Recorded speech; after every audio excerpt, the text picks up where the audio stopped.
हमारे व्यस्त जीवन में ईश्वर की आवाज़। समझदार व्यक्ति यह जानता है कि ईश्वर ही स्रोत है, बाद बाकी जो भी है वह दूसरा है। आत्मा, चेतना, बोध यही सच्चे धन हैं।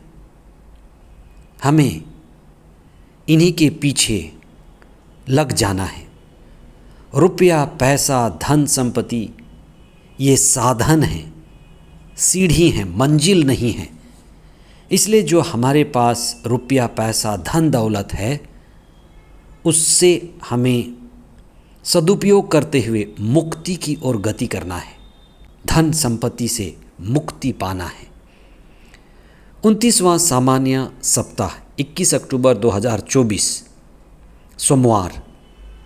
एफेसियों के नाम संत पौलुस का पत्र अध्याय 2 पद संख्याएँ 1 से 10 तक, संत लूकस का सुसमाचार अध्याय 12 पद संख्याएँ 13 से 21 तक।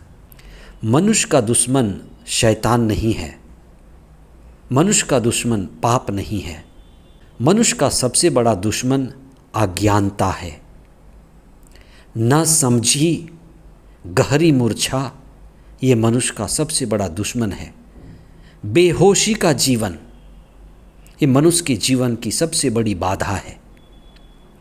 इन्हीं बातों को समझाने के लिए ईसा ने एक धनी युवक का दृष्टांत सुनाया और यह कहा कि एक युवक धनी था और उसने उस युवक का नाम धनी मूर्ख युवक रखा। वह युवक मूर्ख और धनी इसलिए कहा गया क्योंकि वह धन पर बहुत ज़्यादा भरोसा रखता था।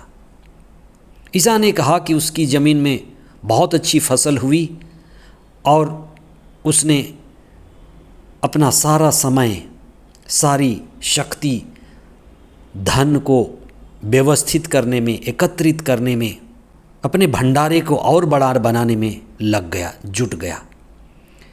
ईसा कहते हैं कि उसी रात उस युवक को ये कहा गया कि तुम्हें आज मरना पड़ेगा।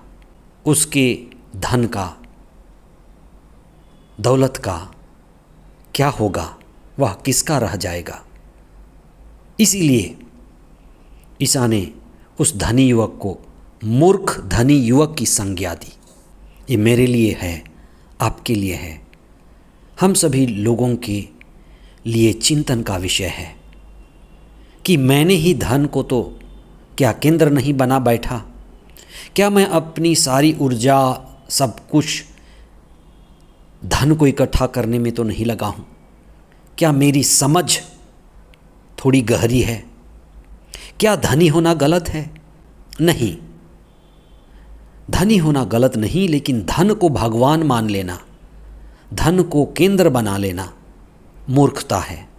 भारत में पुरुषार्थ की बात की गई है जिसमें धन की आवश्यकता है, लेकिन वो सबसे निचले स्तर पर है। धन के ऊपर है काम, काम के ऊपर है धर्म और धर्म के ऊपर है मोक्ष, मुक्ति। ये सीढ़ियाँ हैं। धन कमाया, अर्जित किया और उस धन से हमें मुक्ति कमाना है, मुक्ति अर्जित करना है, ऊंची साधना करनी है।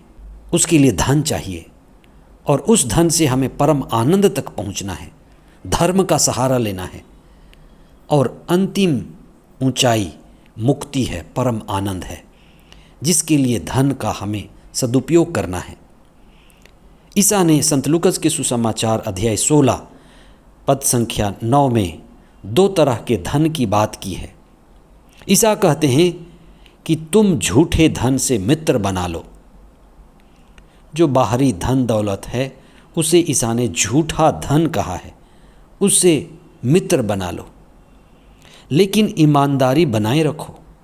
अगर तुम झूठे धन के प्रति ईमानदार नहीं रहे तो सच्चा धन तुम्हें कौन देगा? और ये सच्चा धन कौन है? आत्मा रूपी धन हमारा सच्चा धन है, जो हमारा केंद्र है, उसके प्रति हमें सजग होना है। चेतना रूपी धन हमारा असली धन है, हमें उसे बढ़ाना है। दिव्यता और परम आनंद रूपी धन हमें कमाना है और अपने जीवन के प्रति सजग होना है, चेतना बढ़ानी है, होश बढ़ाना है और जिम्मेदारी पूर्वक जीना है। जो धन संपत्ति हमने कमाया है उसका सही उपयोग करना है। ईमानदारी जरूरी है, इसलिए समझदारी को और बढ़ाना है। जब हम ईमानदार हैं, जिम्मेदार हैं, तो मुक्ति के मार्ग में भी कृपा पाएंगे, आनंदित होंगे। पवित्र आत्मा हमें संचालित करे और सच्चे धन की खोज के लिए हमारे अंदर उत्साह, प्रज्ञा और ज्ञान उमड़े। पवित्र आत्मा हमारी सहायता करे कि हम इस सांसारिक धन का सदुपयोग करते हुए ईश्वर को पा सकें। ईश्वर ही हमारा सबसे बड़ा धन बने। आमीन।